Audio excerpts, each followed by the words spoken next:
দেখাবো আপনাদেরকে যখন গাড়ি থেকে নামছেন মমতা বন্দ্যোপাধ্যায়, সেই মমতা বন্দ্যোপাধ্যায়ের চেহারা স্বর কি ছিল। আমরা বলি না মিনমিন, রীতিমতো রাজ্যের মুখ্যমন্ত্রী মিনমিন করে জিজ্ঞেস করছিলেন কাঁপা কাঁপা গলায়, বাড়িটা কোথায়, ফ্ল্যাটটা কোথায়, বাড়িটা কোথায়। ঠিক তার পর মুহূর্তে, এটা হচ্ছে 12টা 4, ঠিক 12টা 13, 9 মিনিট বাদে মমতা বন্দ্যোপাধ্যায় নেমে এসে ডাবল মাইকে প্রেস কনফারেন্স শুরু করলেন। ভাবুন 9 মিনিটের মধ্যে মমতা বন্দ্যোপাধ্যায় বাড়িটা কোথায়, ফ্ল্যাটটা কোথায় খুঁজতে খুঁজতে গেছেন।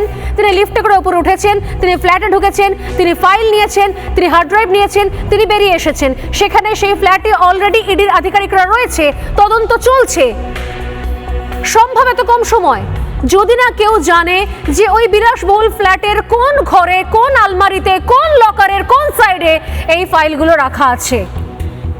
তিনি স্পেসিফিক্যালি ঠিক ওই ফাইলটাই তুলেছেন এবং ওটাই নিয়ে এসছেন। আইপ্যাক তৃণমূল কংগ্রেসের কোন প্রাণভোমরা নিয়ে বসে আছে দেখুন ঠিক কি অবস্থা। আমি বলছিলাম না যে প্রাণভোমরায় হাত দিয়েছে ED, enforcement directorate. Mamata Bandyopadhyay ঘুম থেকে উঠে নাওয়া নেই খাওয়া নেই, আজকে নিঃসন্দেহে তিনি তার ওয়ার্কআউট করতে পারেননি। তিনি সকালবেলা অনেকটা সময় হাঁটেন, সেই ওয়ার্কআউট করা হয়নি, ব্রেকফাস্ট করা হয়নি। তিনি উদ্ভ্রান্তের মতো, দিশেহারার মতো পরিমরি করে পাগলের মতো দৌড়ে এলেন। গাড়ি থেকে নেমেছেন, রিপোর্টাররা ছেকে ধরেছে, দিদি বলুন, দিদি বলুন, আপনি কিছু বলুন, আপনি কেন এসছেন, কি জন্য এসছেন, হ্যান ত্যান ব্লা ব্লা ব্লা। দিদির কোনো উত্তর নেই। মমতা বন্দ্যোপাধ্যায় কিছুক্ষণ আগে তরুণজ্যোতি বলছিলেন যে আমরা দাপটে অগ্নিকন্যা দেখেছি, তারপর আমরা ঘুগনি কন্যাও দেখেছি, ঘুগনি বিক্রি পরামর্শ দিয়েছেন, আর এখন আমরা ফাইল কন্যা দেখলাম।